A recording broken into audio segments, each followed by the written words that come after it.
Hello, I'm Nathan Judo. I'm here with Wolves supporter Mr. Joe Edwards from a very cold, icy, freezing Molineux. But we all warmed up with a lovely victory over Crystal Palace, 1-0 to the Wolves in the hat for the fourth round. And look, it was pretty comfortable, Joe. It was. 1-0 may suggest it was tight, but it weren't. Palace just came to defend and sit back and kind of played into Wolves' hands, really. Wolves like playing Palace, and they've got through courtesy of a brilliant Adama Traoré goal. Traoré, best I've seen him all season, and the biggest thing is the consistency, really. He was good against Brighton, much more like it, and he was even better this evening. So that's a big positive to take forward. Him and Nelson Semedo linking up nicely. Ruben Neves pulling the strings in midfield, given all the time that he wants, and through to the next round. So can't complain at all. Yeah, look, this is two good games for Traoré, isn't it? Obviously on the back of the Brighton game where he was really good, and he was superb tonight, and gave people like Patrick Van Aanholt and Vriendewald, a really tough time. And Palace made changes, but they still had a good side out tonight. And I thought he was superb. Yeah, it'll be huge for his confidence. And I mean, he'd gone since February since scoring, which is crazy. Yeah. But he's back among the goals, and what a goal it was. And that'll be big for him because with Jimenez out and obviously Silva. I mean, obviously we'll come on to his difficulties, but the onus is on him and Pedro Neto, really, to provide that attacking intent and goals and assists. And hopefully now this means that Traoré is really going to start stepping up on the goal front. Got some shots off tonight. One of them's nestled right into the top corner, and that looks good moving forward. Yeah, there were some good performances all over the pitch tonight. I thought Neves was back to near his best, and I think the return of Dendoncker kind of allowed that as well.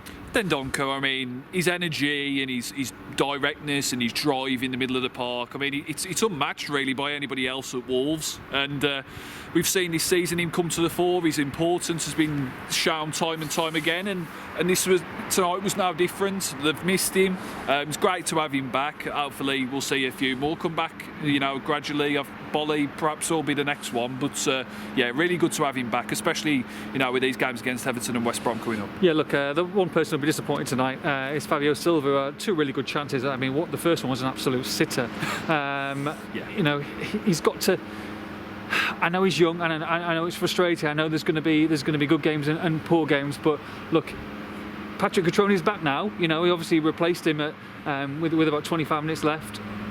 He's got to start playing better, because otherwise he's going to find himself on the bench pretty soon. Well, Nuno said as much afterwards, and I know he's a young player, and moments like this are going to happen to somebody, especially someone inexperienced, but he's got to start improving in front of goal, and those are moments really that you live for as a striker. Headers 6 yards out. Three headers, unmarked, 6 yards out. That should be meat and drink for a striker. I mean, I know he's not placed the price tag on himself, but for a £35 million striker, you're expecting him to put away those chances. So disappointing. And his body language when he misses these chances isn't great. He kind of head in hands, or really kind of showing himself up a little bit. I think he's got to try and contain that. Obviously it's frustrating, but he's given away a silly fouls after the second miss that could have put Wolves in trouble, so he's got to learn to contain that. Misses are natural as a striker, but it's how you react to them, and I think he'll certainly be working on his headers on the training pitch. Patrick Cutroni and Morgan was White, we saw again come back on the pitch. Do you think these two guys can make a big difference between now and the end of the season?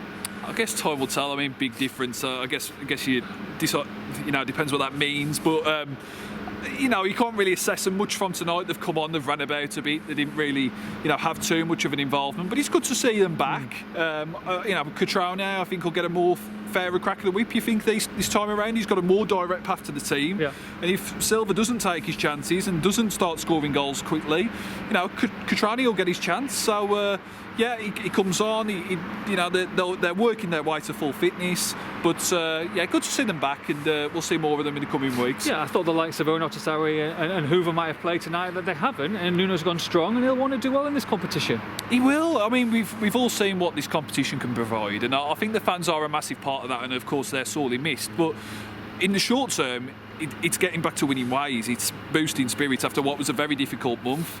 They're in the hat for the fourth round. They were pretty comfortable tonight. I mean, 1-0, but it was it was comfortable. Palace didn't have a shot on target, I don't think, in the end. So good night's work. We'll see what Monday brings, and this is a good result now for some big games coming up in the league. Do you know who's the most excited in the dressing room? Go on. John Ruddy gets another game in goal. Ruddy! John Ruddy gets another game. I need to go. I'm absolutely freezing. I need to get so home. cold. I've got an icicle on my nose, and this is the second time we're filming this because the first time the camera froze. So let's hope it doesn't freeze. Let's hope it doesn't freeze again. Otherwise, you won't be watching this. It's Wolves 1, Palace 0 for all the post-match reaction. Make sure you log on to expressandstart.com.